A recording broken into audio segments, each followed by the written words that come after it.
സപ്ലൈകോയുമായി ബന്ധപ്പെട്ട അടിയന്തര പ്രമേയ ചർച്ചയ്ക്കിടെയുണ്ടായ പരാമർശവും പിന്നീട് പ്രതിപക്ഷ നേതാവ് ഭക്ഷ്യമന്ത്രി ജി.ആർ. അനിലോട് മാപ്പ് പറയുന്നതും നമ്മൾ കണ്ടു. അതിൽ ആ മാപ്പ് പറഞ്ഞതിൽ, ക്ഷമ ചോദിച്ചതിൽ ഉള്ള പ്രതികരണം റിപ്പോർട്ടർ ടിവിയോട് മന്ത്രി ജി.ആർ. അനിൽ നൽകും. ക്ഷമ പറഞ്ഞിരിക്കുകയാണ് അങ്ങയോട്.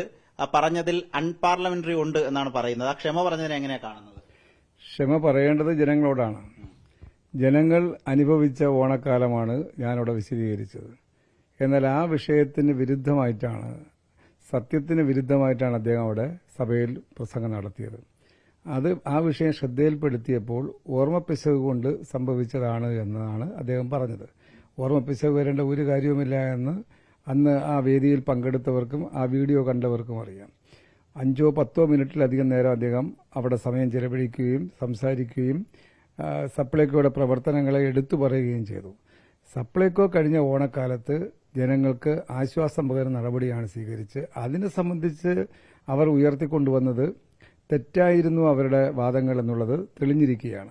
ഈ സാഹചര്യത്തിൽ അത് അംഗീകരിക്കാൻ തയ്യാറാകണം. അതാണ് ഏറ്റവും പ്രധാനം. ഓണക്കാലത്തെ വിപണി ഇടപെടലിനെ അംഗീകരിക്കുന്നുണ്ടോ ഇല്ലയോ എന്നുള്ളതാണ് പ്രശ്നം. അല്ലാതെ ഒരു വാക്കിന്മേൽ ഒരു സംഭവിച്ച പിശകിന്റെ പേരിൽ മാപ്പ് പറയലല്ല.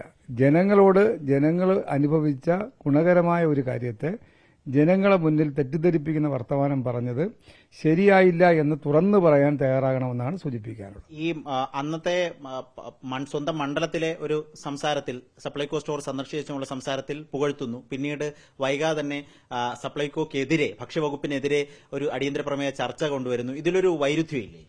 വൈരുദ്ധ്യം ഉണ്ടെന്ന് എല്ലാവർക്കും അറിയാം. എന്താ ഇതിന്റെ പിന്നിലുള്ള കാര്യം?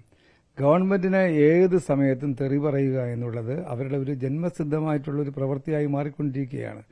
ആ തെറ്റ് വി.ഡി. സതീശൻ പ്രതിപക്ഷ നേതാവ് തിരിച്ചറിഞ്ഞ് തിരുത്തുകയാണ് ഏറ്റവും പ്രധാനം. കോൺഗ്രസിന്റെ എല്ലാ നേതാക്കന്മാരും ആ ശൈലിക്കാരല്ല.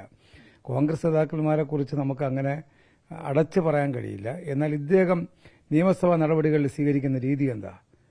എല്ലാ ദിവസവും ഒരു നേരമെങ്കിലും ആരോഗ്യമന്ത്രിയെ, പൊതുജനങ്ങളുമായി ഏറ്റവും അടുത്തിടപെടുന്ന ഭക്ഷ്യവകുപ്പുമായി ബന്ധപ്പെട്ട് വരുന്ന വിഷയങ്ങൾ, ഭക്ഷ്യമന്ത്രിയെ വ്യക്തിപരമായി അധിക്ഷേപിക്കുന്ന കാര്യത്തിൽ ഏറ്റവും ഉന്നത തലത്തിൽ നിൽക്കുന്ന കോൺഗ്രസിന്റെ ഒരു നേതാവാണ് വി.ഡി. സതീശൻ എന്ന് പകൽ പോലെ നമുക്കെല്ലാം അറിയുന്ന കാര്യമല്ലേ.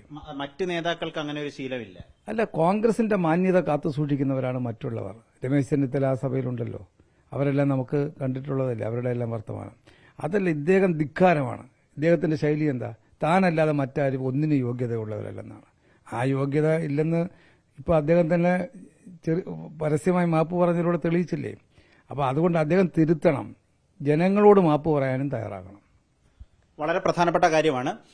മാപ്പ് പറഞ്ഞു, തന്നോട് ക്ഷമ പറഞ്ഞു. പക്ഷേ അങ്ങനെയല്ല, ജനങ്ങളോടാണ് മാപ്പ് പറയേണ്ടത്. തെറ്റിദ്ധാരണ തിരുത്തുകയാണ് പൊതുജന മധ്യത്തിൽ ചെയ്യേണ്ടത് എന്നാണ് ഭക്ഷ്യമന്ത്രി വ്യക്തമാക്കുന്നത്.